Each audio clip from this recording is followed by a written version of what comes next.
Good morning po mga loko. Dito panoorin natin si Zaira Paco, ang ating Bibi Aguila ng Liloy Zamboanga, na kung saan mga idol, pinagkaguluhan ng kanyang mga fans mga idol. Grabe itong batang ito. Dito sa video ni Dato Calagan TV mga idol, panoorin natin. Grabe, nakakamiss itong batang ito. Patunay lamang na mabait at talagang iniidolo nila si Zaira Paco. Ayan mga idol, grabe pinagkaguluhan talaga ang ating bida na si Zaira Paco, ang ating Bibi Aguila ng Liloy Zamboanga mga idol, no? Grabe ang mga fans ni Zaira Paco mga idol, ganyan ka-humble kasi si Zaira. Makita natin dito yung mabuting bata talaga to, oh. Kaltapik ang kanyang kaibigan mga idol, isa po yan sa magaling, no? Pero talagang pinagkaguluhan talaga si Zaira, ibang klase talaga si Zaira. Kaya mga idol, no, kasalukuyan pong gumagamit na po din si Zaira ngayon ng 250cc Honda CRF 250cc mga idol. Medyo malaki na ito mga idol, pero gaya sinabi natin, mahirap na itong talunin si Zaira Paco sapagkat 250cc na ang kanyang bitbit, lalong lalo dito sa ladies class mga idol. Grabe. Yan po ang ating mama ni Zaira Paco. Yan po, no, talagang number 85 Zaira Paco, ang ating Bibi Aguila mga idol. Grabe, ano po, no, napakabuti, napakabait na bata, napaka-humble talaga. Kaya pinagkaguluhan ng ating Bibi Aguila mga idol. Ibang klase talaga itong batang ito. Wala akong masabi kundi ingat ka lang lagi Zaira Paco, ang ating Bibi Aguila, no?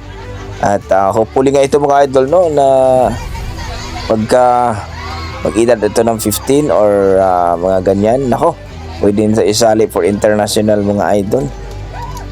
Grabe. Pero bata pa kasi mga idol, no? 13 years old o 12 years old ba ito? Yan po, no? Ang daming fans ng batang ito. Yan po sinasabi natin na iba talaga itong si Zaira Paco pagdating talaga, no, sa mga umiidolo. Pinagkaguluhan ang yan ang mami niya mga idol, oh. Yun yung mama ni Zaira Paco.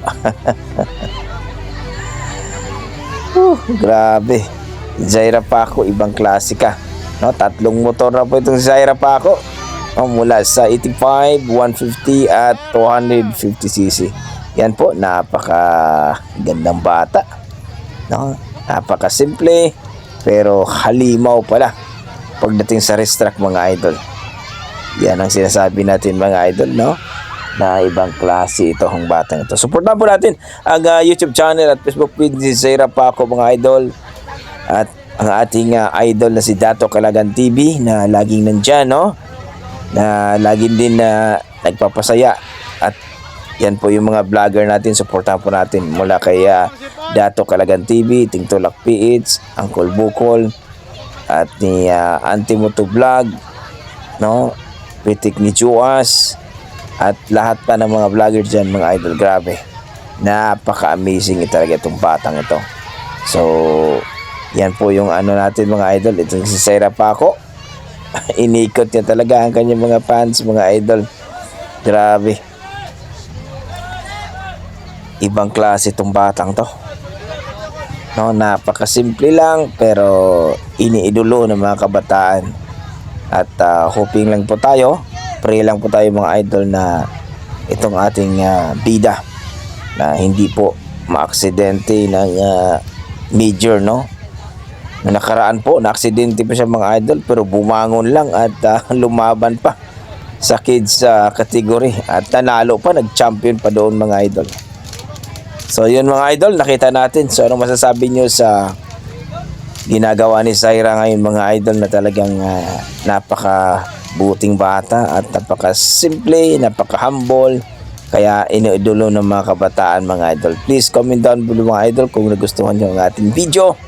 Siyempre supportahan po natin si Zaira Paco, ang ating Lodi, ang kanyang Facebook page at ang kanyang YouTube channel, at ang ating Dato Calagan TV mga idol. Supportahan po natin siya, no? Medyo mababa po siya dito sa YouTube channel. Supportahan po natin mga idol at ang kanyang Facebook page. Okay, hanggang dito mga idol, maraming salamat. Yan ang ating mga dugong Pinoy, Zaira Paco. Ibang klase ka talaga. Ikaw ang sinasabi nating halimaw pagdating sa racetrack. Zaira Paco na taga Liloy, Zamboanga at Bibi Aguila. Okay, hanggang dito mga idol. Maraming salamat. Ingat po kayo lagi at God bless po mga idol.